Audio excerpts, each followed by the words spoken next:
Okay, well, let me take you through this clip real quick. So, first, James Harden is handling the ball on the left wing. He goes left, dribbles right, slips out his hand. Simple basketball play. He runs for it, can't get it.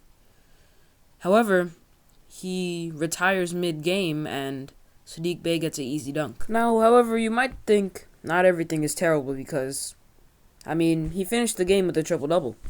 But he put up 13 points in this game. In fact, this season, he did something that's very rare for him. For the first time since 2011-2012, he put up under 15 points in 3 straight games. On the season, he's putting up 17 points, 8 rebounds, and 9 assists, which for a lot of other players sounds like a really good season. But this is James Harden we're talking about. James Harden. Okay. Now, this season, Tyler Hero has been coming off the bench, right? I think we all know that. And obviously James Harden has started every game. And so far this season, it's ridiculous to say, but this season alone, Tyler Hero is better than James Harden. And it's ridiculous to say, but even with James Harden and Kevin Durant, without Kyrie Irving, the Brooklyn Nets are broken. Like, for example, last season, we all know Kyrie was playing on the Nets, right? And they averaged 118 points per game. That's plus 13 compared to this season. Now, 13 can be the difference for a lot of wins. So I think you understand what I mean when I say negative 13 points is ridiculous. But that is not it. Shai Gilgeous-Alexander is different. 28 points, 6 assists, 4 threes against the Lakers. And the Lakers, man. The Lakers blew a I can't even believe I'm saying this.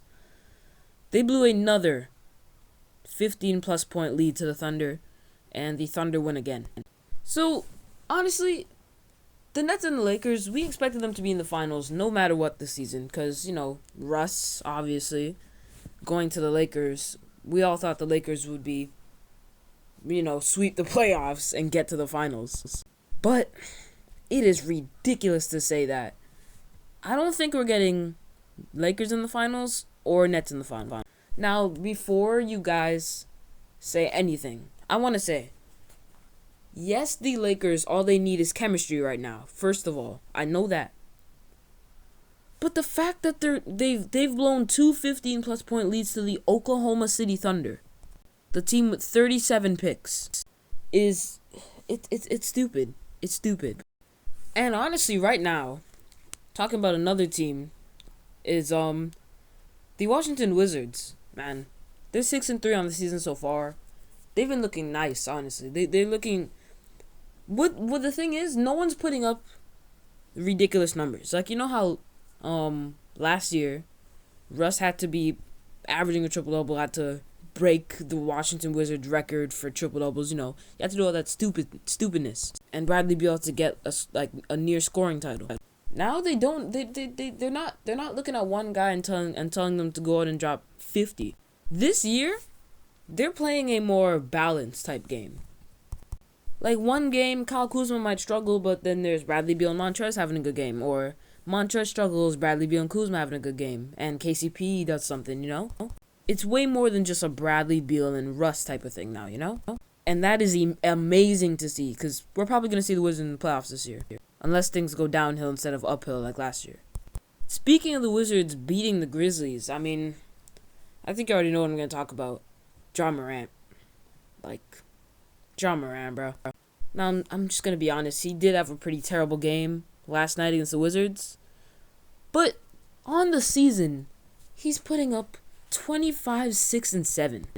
Now, when he got drafted, I didn't know that much about him. I had to, watch some highlights. I looked at him playing in college, and I knew immediately this guy was going to be a talent. And I don't watch, high school and college ball that much, so, that's why I didn't know who he was. But I was right, man. He is the definition of a talent right now. He really, really, really reminds me of John Wall. Like, people say D Rose and Russ, but he just reminds me of prime John Wall so much. Like, it's so sweet to see him playing at this level, Speaking of surprises, I thought that the Sixers would not be terrible, obviously, but I thought that by now they'd have like a 5-4 record, or maybe even a 4-5, depending on how much Ben Simmons will like hit them. But they're 7-2 on the season, and Joel's not putting up Joel numbers like 25-11, but he's putting up a respectable 20-8. But it's been just like the Wizards, like everyone doing a little bit, you know? And then they have Seth and Joel being like the stars. So far, honestly, in this season, Cade Cunningham is kind of going through those rookie struggles of field goal percentage, you know?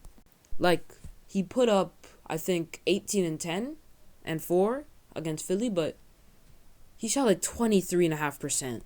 Like, Cade, come on. Another huge thing that's going on right now is Paul George feeling like he's back in Indiana in 2017. He is not no help, but you guys know what I'm trying to say. It's getting ridiculous out there. He is in MVP talks right now because he's averaging 28, 8, and 5. But Clippers, his supporting cast, you know, it could be better. And I'm just gonna make this plain and simple. Dame put up 4, 4, and 11. Damian Lillard put up 4 points on 0 for 6 from 3, and only 4 boards as well. Now, we do see bad games from players all the time, especially from stars, because they always got that pressure on them, you know. But this is like next level bad. Now, Dame's one of my favorite players, so I can't slander him. But come on, Dame, come on, bro. Actually, come on. Like 4 points plus he didn't make a 3. Like he's known for you guys know he's known for being able to pull it from the logo any day that he wants. So yeah, Dame's broken as well. Jason Tatum is kind of struggling this season. He's averaging 22 and 8, but like last game he put up, I think 10 and 4. So, you know, as I said, everybody has a bad game. Every single person in the world has a bad game, but it's kind of to the extent that these guys are playing bad on, you know. And what I mean by that is like, you can say, oh, this guy's playing bad, you know, like he put up like 15 points, but he averages 30, you know? But the thing that's worse to me is if you put up like 5 and you're averaging like 25. So like you're averaging less points than the other guys because you're averaging 25 and he's averaging 30, but you still only put up 5. So it's to the extent, you know? But yeah, that was all the NBA talk, news, whatever you want to say. And yeah, that was another It's Your Boy J video, and peace.